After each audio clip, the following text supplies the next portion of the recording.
will make corn go higher and consolidate. Jerry Gidel is ready to assess all of that and more, including the new biodiesel policy news, right here on Connected Farmer, your channel to keep you up to date with the latest trends in agriculture and livestock.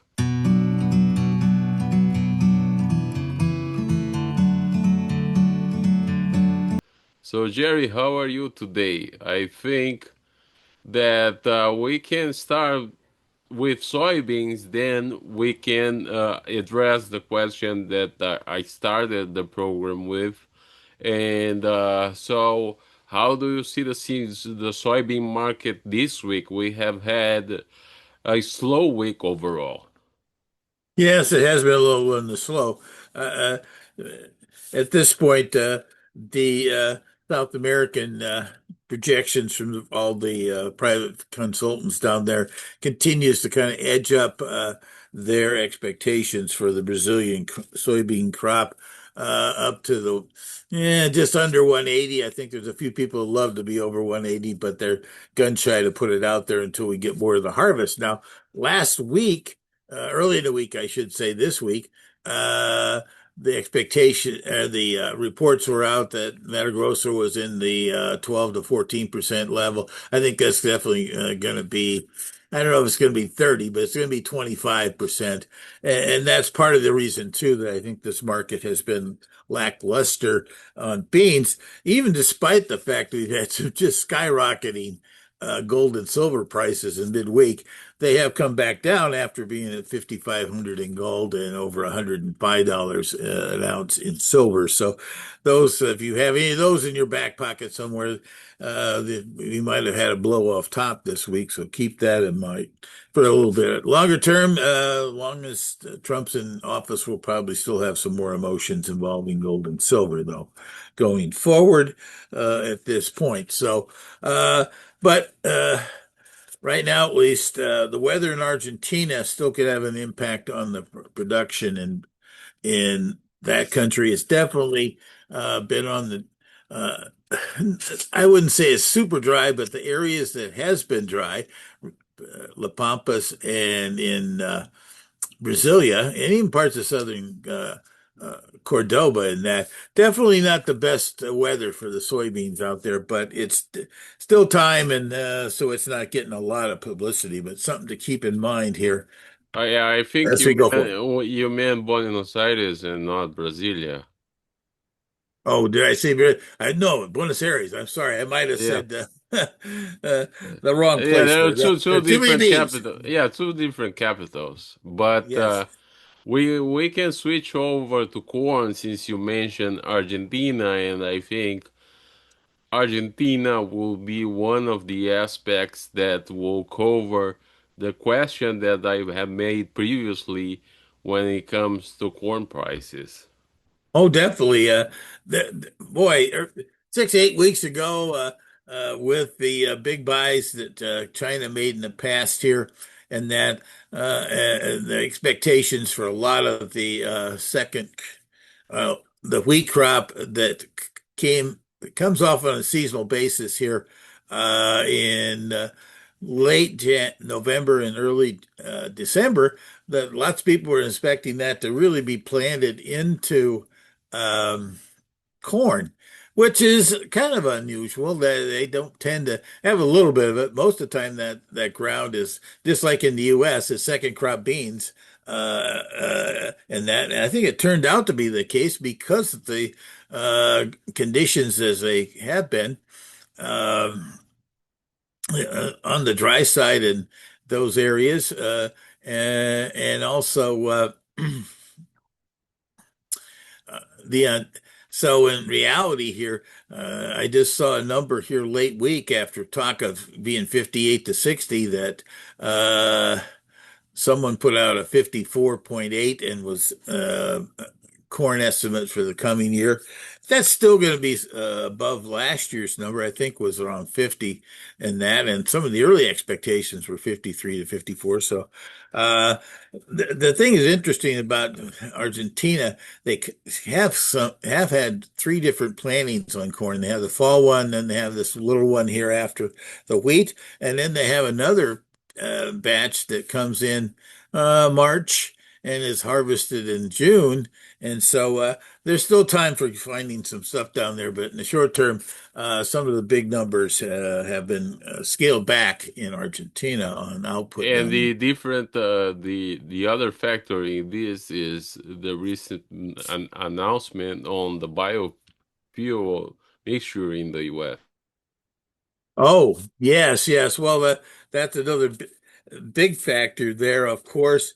Uh, Earlier in the month, there was all this talk that we're going to finally see a E15 number and beyond this upcoming bill that's going to be supposedly uh, voted on this weekend, which actually turns out that uh, also uh, it got surprisingly put to the side there earlier in the week, and that caused a lot of consternation in the farm community after I think that's what prompted our spike in production early in the month, and that the E15 scenario has been percolating around for 4 or 5 years, and everybody kind of felt like it was going to have a chance to finally see the year-round E15 because there's a big problem is that none of the people want in that industry want to expand their well they did about 18 months ago when this thing was really starting to go. They expanded some of their production facilities. Well, now all of a sudden uh, it's up in the air, and so that's caused issues in that. The E15 would definitely be a way of because at this point we're kind of stuck at this 10 and a half to 11 and a half rates from of actual usage. Now, 10% is the official number, but there's these various states and also the fact that we have winter time and spring uh, ethanol blends that can be higher.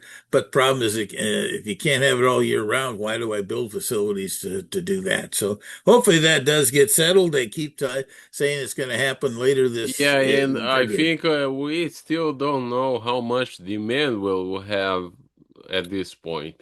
Oh, definitely a wide open one. It's going to take, if somebody look at the total volume, an extra, say, 3.5% or something, that would be significant. But it's not going to happen overnight. And how quickly is it going to happen and all that? There's definitely a lot of question marks still in the E15, how quickly it would be adapted. And to some extent, I'm not sure Texas is ever going to do it. That's a big refining state. I'm not sure there's going to be too many E15 numbers or E15 stations, I should say, uh, in the state of Texas, or even to some extent across the southern U.S. because of its volatility and people concerned about vapors coming off of E15. Now to finalize, what about wheat? How did you see the wheat in all of this context? Well, but wheats definitely has not found a lot of friends recently until this week, this last weekend's cold weather, and it was pretty nasty out there. Uh, from the standpoint of, oh, geez, I think you want to say Memphis South and on a diagonal down to, oh, I definitely a lot of it, but I think it's actually uh, northern Texas across Oklahoma. That is an area that is huge producers. We already heard about the fact they were expanding plantings in wheat in Oklahoma, actually for graze out. I don't think it was for actual wheat. From there, it gave us a good little pop on things up through the midweek and that on the weather issues out there. But worldwide, at least, the biggies I think comes back to some of the weather conditions we have around the world that could keep things a little more optimistic in wheat.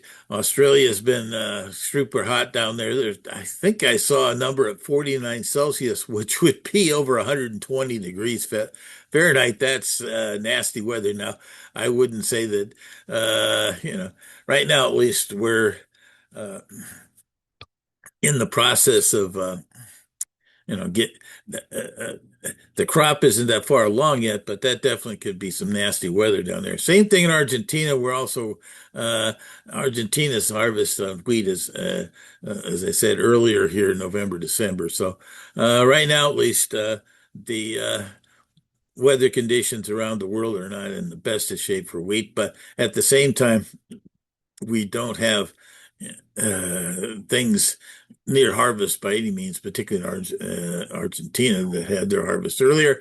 I'd have to say that wheat's going to bounce along as I think corn is, like you mentioned, could be the real determiner here on things because the corn is also a huge factor.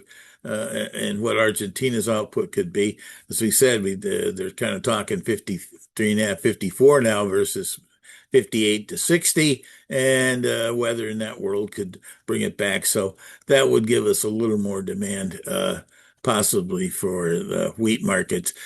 Somehow or other, the Black Sea wasn't even discussed this weekend, hardly any articles. So I guess we're just kind of going along there.